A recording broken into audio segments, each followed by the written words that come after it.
Vous êtes-vous déjà demandé à quelle vitesse une vie fondée sur la confiance peut s'effondrer? Parfois, il suffit d'un simple détail négligé, un éclair de couleur sous un siège d'auto ou un ton inconnu dans la voix d'un être cher. Ce sentiment léger et tenace que quelque chose ne va pas. Ce moment peut allumer un feu qui consumera tout ce que vous pensiez certain. Pour Paul, ce catalyseur était un délicat soutien-gorge rose qui sortait de sous le siège passager de la voiture de sa femme. Un objet apparemment insignifiant, mais pour lui, cela signifiait l'effondrement d'une vie soigneusement conçue. Un mariage de 3 ans qu'il croyait fondé sur le respect mutuel et un amour inébranlable. Ce qui a suivi n'a été ni une explosion de colère, ni une confrontation dramatique. Au lieu de cela, il s'agissait du démêlage silencieux et méthodique de son monde et de son voyage vers la redécouverte de lui-même. Avant ce jour, la vie de Paul semblait être une réussite tranquille. Il a travaillé comme ingénieur de terrain, voyageant souvent mais chérissant les moments qu'il passait à la maison. Son épouse, Emma, était une étoile montante dans le monde de l'entreprise, confiante, motivée et respectée dans son secteur. Ensemble, ils semblaient équilibrer ambition et affection, chacun soutenant les rêves de l'autre. C'est du moins ce que pensait Paul. Au fil des années, de subtiles fissures ont commencé à se former. Les obligations professionnelles se sont multipliées, les conversations ont été raccourcies et leur intimité autrefois électrique s'est estompée.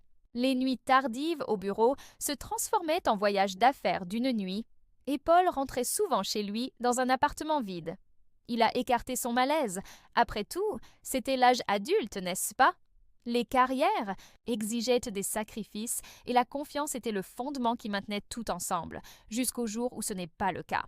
Lorsque Paul a trouvé le soutien-gorge, il n'a pas explosé d'accusations. Au lieu de cela, il sentit son monde basculer. Son cœur battait à tout rompre, non pas de colère, mais de la peur naissante d'un homme qui sait qu'il est sur le point de tout perdre.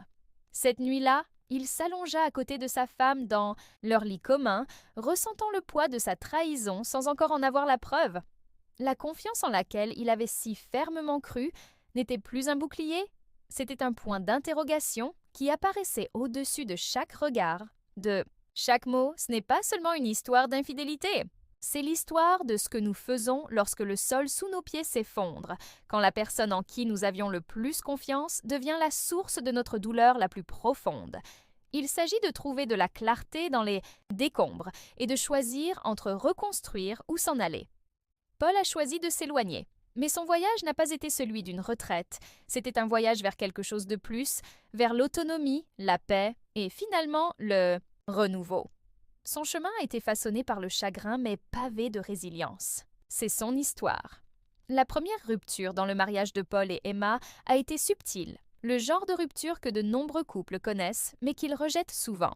La joie initiale du jour de leur mariage, à l'été 2015, s'était progressivement effacée dans la routine de leurs ambitieuses carrières. Emma avait obtenu un poste de direction dans une entreprise de vente technique de premier plan, tandis que Paul voyageait fréquemment à travers les États pour son travail d'ingénierie. Leurs rêves communs d'acheter une maison et de fonder une famille ont été reportés, remplacés par des délais et des objectifs d'entreprise pressants. Début 2018, la tension était évidente. Les semaines de travail d'Emma s'allongeaient, se prolongeant souvent le week-end. Paul, qui revenait d'un travail en espérant des retrouvailles chaleureuses, s'est retrouvé accueilli par des conversations précipitées et des dîners froids. Dans un premier temps, il a imputé la faute aux exigences de leurs emplois respectifs. Mais la distance émotionnelle entre eux devenait de plus en plus difficile à ignorer. Le tournant est survenu en février 2018. Ce mois-là, Paul a remarqué des changements subtils dans le comportement d'Emma. Son emploi du temps, autrefois prévisible, était devenu imprévisible. Elle a commencé à mentionner plus fréquemment les événements de travail en dehors des heures normales, rentrant parfois chez elle après minuit. Lorsque Paul a exprimé son inquiétude, Emma l'a écarté comme faisant partie de l'ascension des échelons de l'entreprise. Son ton devenait défensif et leurs conversations dégénéraient souvent en dispute. Statistiquement, une étude de l'Association américaine pour la thérapie conjugale et familiale révèle que 15 à 20% des personnes mariées admettent s'engager dans des relations extra-conjugales. Les aventures émotionnelles, souvent plus difficiles à détecter, sont encore plus fréquentes et touchent environ 45% des mariages. Paul n'était pas au courant de ces chiffres à l'époque, mais son intuition lui disait que quelque chose n'allait pas. Par une froide soirée de mars 2018, ce sentiment s'est cristallisé dans la réalité. En aidant Emma à décharger les courses de sa voiture, Paul a repéré le soutien-gorge rose. C'était incontestablement le sien, mais son placement sous le siège passager n'avait aucun sens. Paul connaissait bien les habitudes d'Emma. Elle ne jetait jamais négligemment ses vêtements dans sa voiture. La découverte était comme une pièce de puzzle qui ne correspondait pas, mais qui laissait entrevoir une image plus vaste et plus sombre. À partir de ce moment, la perception qu'avait Paul de son mariage a changé. Chaque événement de travail nocturne, chaque appel manqué, chaque regard lointain devenait une preuve potentielle. Sa maison, autrefois sanctuaire, ressemblait désormais à une scène où les secrets se jouaient à huis clos. Cette période a marqué le début de l'effondrement émotionnel de Paul, mais aussi son réveil. La douleur de la trahison était vive, mais elle l'obligeait à affronter des vérités inconfortables. La confiance, réalisa-t-il, n'était pas seulement donnée. Il a été construit et entretenu. Et quand il se brise, les échos peuvent façonner une personne pour toujours. La découverte de soi naît souvent de l'adversité. Pour Paul, la trahison qui a brisé son mariage l'a également forcé à réévaluer sa estime de soi. Lorsque les fondations de sa relation se sont effondrées, il s'est retrouvé dans les décombres, remettant en question non seulement la loyauté de sa femme, mais aussi sa propre identité. Au cours de leurs années ensemble, Paul avait façonné une grande partie de son existence autour du partenariat. Il n'était pas seulement un individu, il était la moitié d'une unité.